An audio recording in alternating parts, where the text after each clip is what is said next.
wouldn't have been free, right? He set in motion the Emancipation Proclamation. He set in motion the 13th Amendment. It was his Republican Senate that passed that. So he was definitely an important figure, but he himself didn't do it. Did not do it. Right. Yeah, he didn't do it. That's something that always gets even on The Office. You're like, oh, Lincoln freed the slaves. I'm like, Yeah. who is telling history here? Mm-hmm. Like, White this is people. why we need some black history teachers, because this is trifling. Yeah. And I think it also should be noted that so you're saying he put a vice president. He had a vice president. His vice president was A Democrat. Mm-hmm. Okay. So I think that's like one of our biggest takeaways is that from the jump, he had somebody in office that had different views as him just so that he could get that position. Yes. And, a lot of, like the thing is we look so much at politicians, what they say and what they want to do and not what they're actually doing. Yeah. He's saying, I want to abolish blah, blah, blah, blah. But you just put homeboy as vice president and he wants the exact opposite as you. Yeah. And I feel like we get so caught up in people's words, especially with this presidency, even with every presidency for the past several decades, where we're listening to what they're saying and not what they're doing. Yes. And they're doing things, while dazzling us with their wonderful words. Yeah. Yeah, it's like it's kind of like A conspiracy. it's Black Mirror. Like Dun, dun, dun, dun. all the presidents, like I was just watching Back to the Future yesterday, and they're talking about how Ronald Reagan was the president or whatever, and they were like, actors and presidents? Yeah. Well, that's why I used to be on camera all the time. I was like, actors, presidents, Arnold Schwarzenegger, Trump. Yeah. Even though he was not a president, but still, it's all a conspiracy, and it sounds like it's crazy, but. Like you said, they are putting people in place that opposite views just in case something happens, just to save face. Yeah. And they're just like dangling the lives of all the U.S. citizens. Right. Just they don't care. It's like, well, we're just gonna do this over here behind the scenes. We're doing this. Right. Kind of like President Obama, but like black folks don't want to talk about that. They don't want to talk about it. But You don't. that's why we're here. Like it just feels good. You're like, oh, black people, yay! Yeah. But sis, you didn't really help us at all. Yeah. Right. The idea and the aesthetic is great. where he resonated with our hearts. We felt good. I'll give it that. Yeah. But I do appreciate that we can look at this And still see how it's working today. Right. So it wasn't until June 19th, 1865, that Union General Gordon Granger arrived in Galveston, Texas, to inform the enslaved that they were free and able to leave the plantation, though it was recommended that these humans return quietly to the plantation and resume work in an employee-employer relationship. They lost me at work because it's not work. Some newly free Americans took the opportunity and bolted. Others keenly had apprehension about this new life as they have lived through the history and trauma of enslavement. Others still stayed due to curiosity and necessity. And everyone made the decision that was right for them in the moment, though the encouragement to stay by the U.S. government as an authority figure does not go unnoticed. Right. Okay. Juneteenth is a holiday that has been celebrated across the nation for the past 155 years. Not without a fight though, right? Like in the early years, it was illegal for newly free Black Americans to gather in public spaces. But full of determination, Black Americans found places to celebrate, such as rivers and churches. One group of formerly enslaved Black Americans even pooled money together to buy land with which they created Emancipation Park in Houston, Texas, which still stands today. Okay. That's cute. Where we going? Due to segregation laws, though, Emancipation Park remained the only public park and swimming pool in Houston for Black people until the 1950s. And up until the 1950s, it was the only park and swimming pool that Black people in Houston could go to. Until the 1950s. We're talking about 1865, and it remained until 1950 as the only Black park and swimming pool. So early celebrations of this Freedom Day were used as political rallies, a way to mass distribute voting instructions to newly freed Americans. As Black Americans rallied for first-class citizenship and integration years later, Juneteenth began to taper off as these Americans did not want to be associated with the stigma that comes with being Black and needing separate facilities, or in this case, holidays. But as the Black Power movement came to pass, Juneteenth was given new life. So if you haven't heard of Juneteenth, Emancipation Day, Jubilee Day, or Freedom Day, don't worry. Due to the origins of Juneteenth and the whitewashing of history, this day of celebration has been downplayed and often not mass celebrated, though it is recognized as the holiday in 46 of our 50 states and Washington, D.C. The 4 states that do not currently recognize Juneteenth are Hawaii, North Dakota, South Dakota, and Montana, all of which have a Black population ranging from 0.4% to 3%. There are also organizations such as Next Gen America that are actively attempting to gain recognition for Juneteenth as a national holiday with state observances. Mm-hmm. And then there are brands like Nike, Twitter, and Square that this year have decided to make Juneteenth an observable holiday in their company. And this, I believe, is a step in the right direction. How ironic, Nike. It's crazy. So convenient. Why you say that? Elaborate.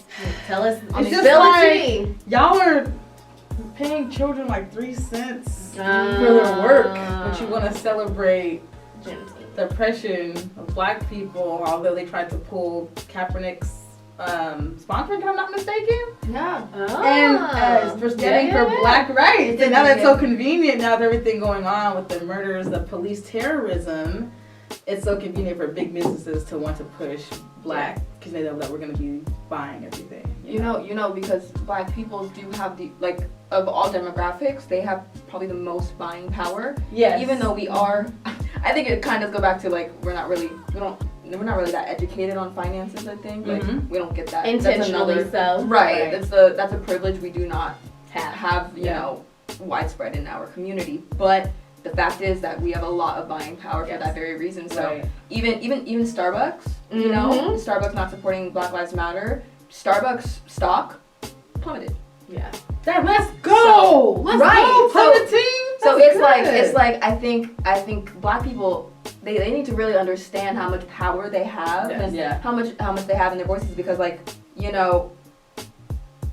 Starbucks stock is dropping.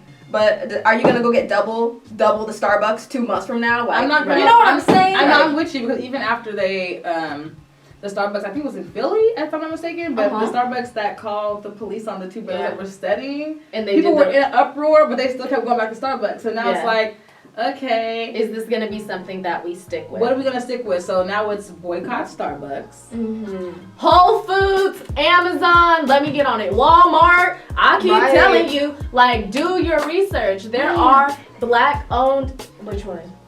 Walmart's donating to Trump. Supports Trump. Oh! No more Walmart. Let it go. I think I'm gonna boycott Walmart. I am at some point. We need to have starting at some point today. Starting on Juneteenth, 2020. I'm gonna try to boycott Walmart. With America, at least, really showing its true colors right now, there's going to be a spike in collectivism in the Black community. And with that happening, I think it's only a matter of time before we do get these big enterprises like Amazon, that we get these big enterprises like Walmart, and we are the owners. I think that we've gotten to the point where I'm done trying to get loans and get denied because I'm Black. We can do it ourselves. Right. Maybe.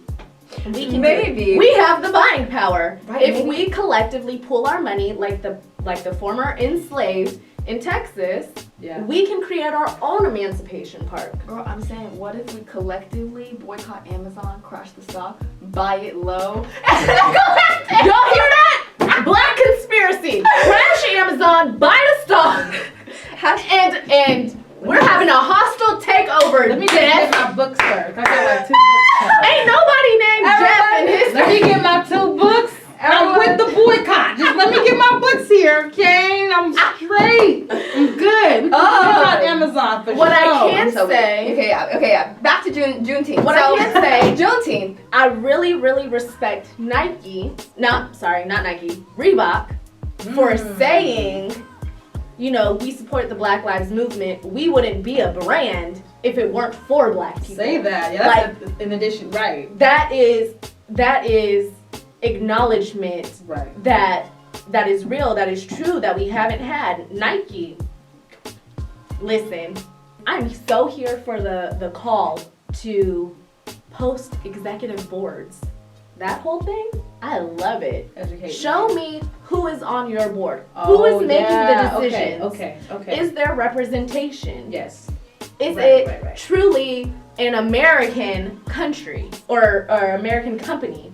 You know what I mean? It's so tricky with these businesses though, because people are just like, you know, have to be aware and be mindful of where you're spending your money, but also it's like, but also these corporations were also not built to support and service us. You know what I'm saying? It's just the fact that our communities are used to going without, that when you do get money, it's like you want to spend money on nice things, which happens to be companies that are supporting coonery or white supremacy, stuff like that, you know what I'm saying? But people are still eating at Chick-fil-A, or you know, you're still eating at places where you know that they don't care for your types of people or demographic, and it's just so hard because even now, like Band-Aid is just not coming out with the nude Band-Aid. Y'all got me messed up, bro. Y'all got me confused. Like, you're just not coming out with the nude Band-Aid. People have been saying this for ages and ages and ages. We've been saying we want a Band-Aid. And the people on Twitter, like the whites on Twitter, are like, Band-Aids are that serious? Yeah, because if you're working in food service, or if you're doing a regular job, you have a Band-Aid on, and it does not look like this. Somebody's like, oh, you're hurt? Oh, I don't want to touch it. Oh, like, you're like, damn, like, it's a paper cut. I just want this on me so I can feel secure, you know? And they say, oh, is it that serious? It's not that serious, so why can't you fix it? Right. You literally just said it's not that serious. Right. So then, I don't. Let's say your face. Well, you know what? Let's put this out now because, well, Ben and Jerry's talking about it. Yeah. Let's do it like this. It's just like, come on, bro. Right. Yeah, you know, come on. I feel like all this. Everybody. Yeah, right. This Juneteenth, I call for us to bring back the rallying of voter rights. I'm with that. It was used as a rally to get people to vote. Black people, your voice matters. Yeah. Like, I get it, but I think that we should start looking at the roots of this, right? And go back to using it as a political rally to get people registered to vote. What you were saying about Juneteenth, making it like a political rally, I think that we should definitely bring that back, because a lot of times we have different festivals, whether it's in the conscious community or in the Christian community or the spiritual community, we always forget that people need to be registered to vote, you know, and that's so important. Matter of fact, Juneteenth needs that for in every level, at every aspect. I don't care where they celebrate it at, you need to have that voter registration table. Absolutely. Mm-hmm. Yeah. I'm excited about it. So, thank you guys for watching. If you would like, you can follow us on Facebook. Click the link below or in the corner where it says subscribe, and you do not want to miss out on all of the next episodes, and tune in for all the news. Okay, bye. From Race Against Me. Woo!